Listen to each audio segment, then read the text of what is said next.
Have you ever seen that? I don't know.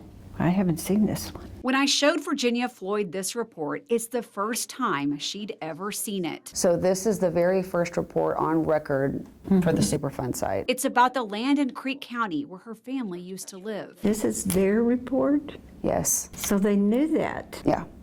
It's in black and white. For years, Virginia and her family didn't get answers. Why didn't these guys tell us what was going on? This is an assessment by the Department of Environmental Quality from 1994. It's the first report on record about the land in Bristow that eventually became a priority cleanup Superfund site 19 years later in 2013. Oil refineries closed and left contamination behind. Later, people built homes and a church here. Virginia and her husband Dale moved here in the early 90s with their 3 teenage daughters.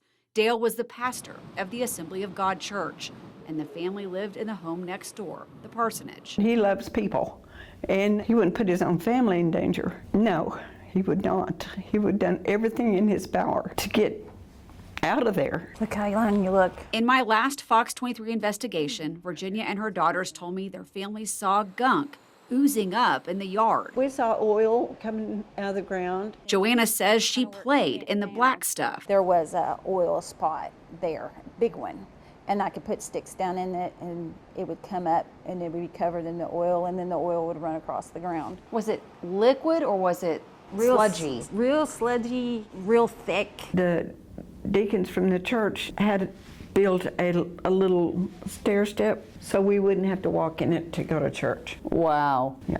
So you didn't have to walk in the sludge. Yeah. Virginia says she and Dale didn't know at the time if the oily sludge was dangerous.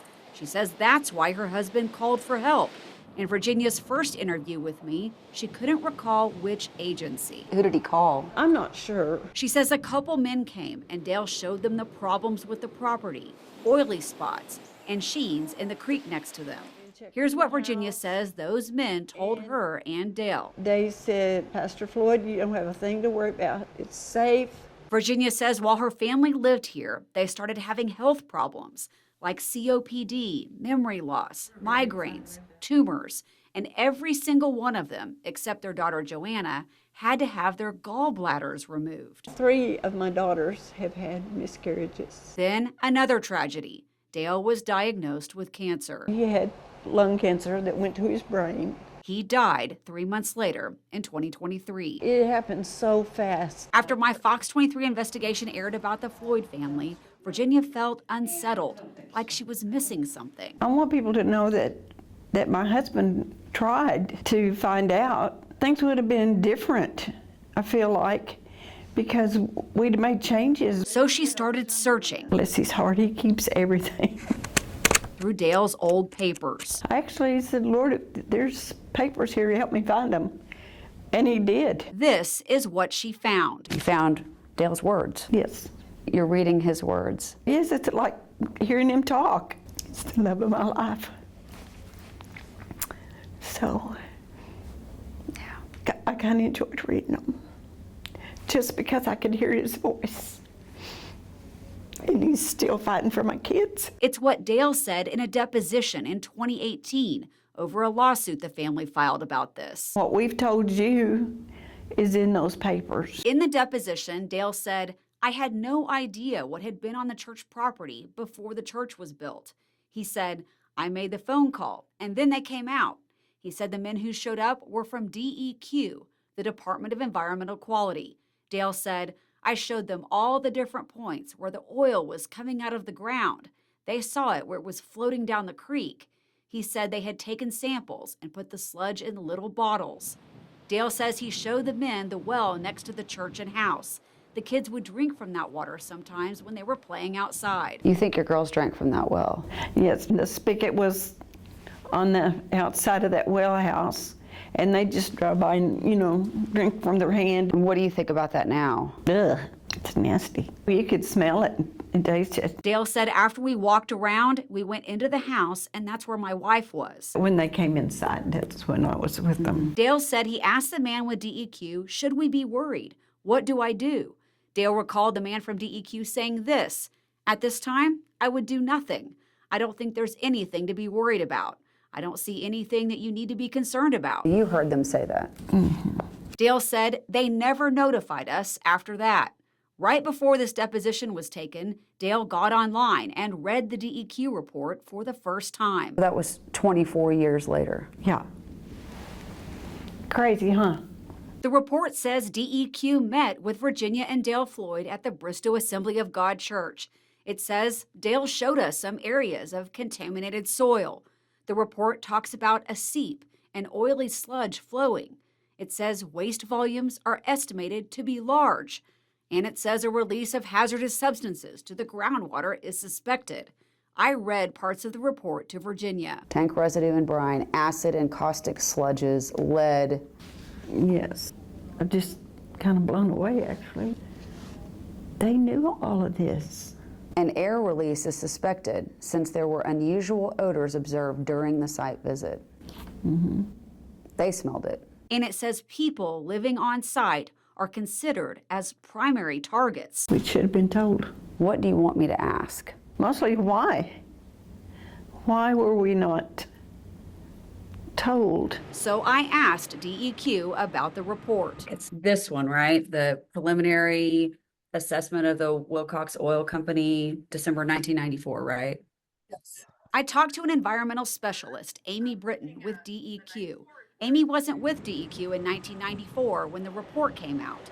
I told Amy about the Floyd family's concerns. They called, they asked for help, they wanted to know what was wrong, and they were told everything is fine. Yeah, I can't speak to that conversation because I wasn't there, but I think what our record shows is that report did happen and that we asked EPA to follow up with more work at the site. Is that accurate that everything was okay and they shouldn't have left, or should they have moved away at the time? Yeah, we can't speak to that. That would be up to the landowner on whether they leave a property or not because of environmental concerns. Do you think that people should live on that land? Really, I can't speak to that right now. I think that if someone wants to live on land, they need to know the facts. They need to know what their property is like. So if you had been there, what would you have told the family about what you found in the report? We do know that there was a history of refinery operations on that property, and then explained what that means and what that's left behind. What does that mean? So that there are waste materials on the property, and that the groundwater well that was drilled did have contamination in it. Today, here's what that land looks like where the Floyd family lived. The EPA put up this fence that keeps people out. Signs out front and on the fence say danger, keep out, contaminated area. All those years ago, Dale had a feeling something wasn't right. Virginia says that's why he asked DEQ. Dale's not here to tell us. No, but he's telling his story in those papers, and it's in writing. In the deposition, Dale said, I would have anticipated that when he found out something that we would have been notified, but we never were. Well, what's the protocol when they come and they check property and they fill out a report? I mean, one of their questions is why weren't they given the report at the time? So that report is submitted to EPA, and that's part of our cooperative agreement process is we write the preliminary reports, we submit those to EPA, and then EPA decides what is the next step going to be. So I can't speak to why they were not given a copy of that report. Is the burden on the homeowner, I guess, to seek out information? I would encourage them to make sure they get a copy. I don't even know if they knew there would be a report. Yeah, and I can't speak to that either. I'm just trying to find out where is the missing link. Like if you all found stuff that should be looked into but the family never knew and subsequent families moved in and they didn't know, like where is the communication gap? Yeah, I can't speak to that. I mean, again, I would encourage, I think this goes back to any landowner who has an environmental assessment done on their property. They really need to make sure that they get a copy of that report and to ask questions. Yeah, that is unfortunate that people would have lived there without understanding the environmental history of that property. What do you think Dale would say about all this? I just feel like some things would have been different, and maybe not so many people would have been sick because we wouldn't have stayed there. we'd have went somewhere else. Your family's been through a lot health-wise. Yes, yes, we have, and still are. I'm not angry. I don't have any animosity, really. It's just a sadness because I feel like things could have been much different had we known. Covering news that matters. Jana Clark, Fox 23 News.